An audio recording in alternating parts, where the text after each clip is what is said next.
आप देख रहे हैं संविधान और कानून SK लाइव न्यूज।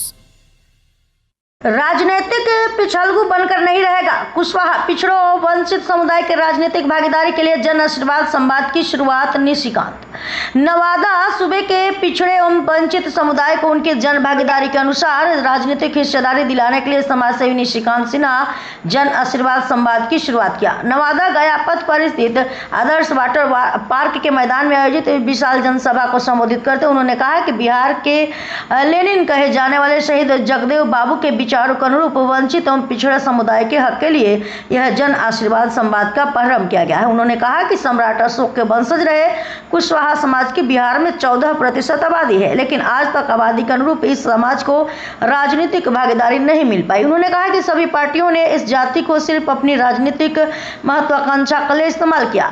यह बेहद दुर्भाग्यपूर्ण है कि इतनी बड़ी आबादी के बावजूद आज केंद्र में हमारा एक भी प्रतिनिधि नहीं है। यही नहीं, आए दिन कुशवाहा जाति के लोगों की हत्याएं हो रही है, लेकिन सरकार में हमारे कुशवाहा समाज के नेता सिर्फ तमाशबीन बने हुए हैं। ऐसे में अब यह जरूरी हो गया है कि कुशवाहा समाज नए एवं समाज के प्रति समर्पित युवा प्रतिनिधि की तलाश करें। यह संवाद उसी दिशा में एक शुरुआत है। श्री सिन्हा ने राजनीतिक पार्टियों पर पिछड़े एवं वंचित समुदाय के युवाओं की राजनीतिक भागीदारी को लेकर भी चिंता जाहिर की।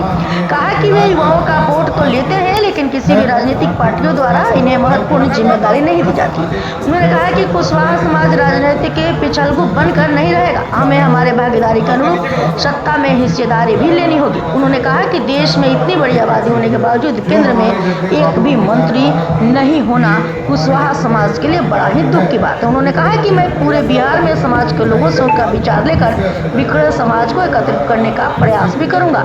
अगर जरूरत पड़ी तो राजनीति के लिए ठोस रणनीति तय भी की जाएगी। हमारा समाज अब किसी भी कीमत पर पिछलगू बनकर नहीं रहेगा। उन्होंने कहा कि मुझे भी लगता था कि मैं भी बड़ा व्यवसायी बनूं। जैसे जैसे मैं समाज से जुड़ा तो मुझे लगा कि अपने मौलिक अधिकार एवं हक की लड़ाई बिना राजनीति का संभव नहीं है। इसलिए मैंने जन आशीर्वाद संवाद यात्रा का शुरुआत किया। अपने दलित अत्यंत पिछड़े समाज को मैं मुख्य धारा में उनके अधिकारों के लिए जगदेव बनने के लिए तैयार हूँ। मुझे अपने लोगों के लिए अपना शहादत भी देना पड़ेगा तो मैं कभी पीछे नहीं हटूंगा।